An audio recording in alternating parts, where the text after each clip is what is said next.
Hi friends, today Tuesday morning 9 o'clock ஆகுது.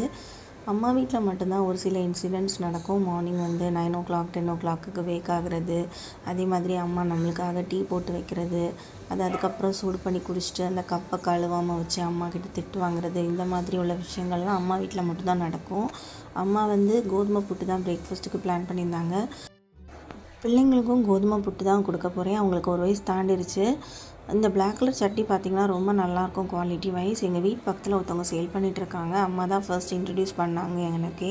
நான் அவங்கக்கிட்ட இருந்து ஆல்ரெடி ஒன்று பிக் பண்ணிக்கிட்டேன். அம்மா ஒன்று வாங்கியிருந்தாங்க. அம்மா தைப்பூசத்துக்கு விரதம் இருந்துகிட்ருக்காங்க. அதனால் அவங்களுக்கு ஒரு கத்திரிக்காய் தொக்கு பண்ணி கொடுப்பியா அப்படின்னு கேட்டாங்க. அது அவங்கள்ட்டே கேட்டு எப்படி பண்ணணும்னு சொல்லிட்டு பண்ணியாச்சு. 2 சட்டியும் நீட்டாக வாஷ் பண்ணி வச்சாச்சு. இன்றைக்கி எனக்கும் தங்கச்சிக்காக வெள்ளமீன் போட்டு ஃபிஷ் குழம்பு, டோனிக்கும் ஒயிட்டிக்கும் ஃபிஷ்ஷும் முள்ளும் போட்டு ஒரு குழம்பு பண்ணியிருக்காங்க. கத்திரிக்காய் தொக்கு நான் பண்ணிட்டேன். எஸ்டே வச்ச ஒரு சாம்பார் இருந்துச்சு, அதையே வச்சு இன்றைக்கி சமாளித்தாச்சு. கொஞ்சம் ஃபிஷ்ஷும் ஃப்ரை பண்ணியிருந்தோம். இந்த மாதிரி ஃபேமிலியாக கெட் டுகெதராக இருக்கிறது ரொம்ப பிடிச்சிருக்கு எனக்கு. உங்களுக்கு இந்த மாதிரி பிடிக்குமா அப்படின்னு சொல்லிட்டு கமெண்ட் பண்ணுங்கள்.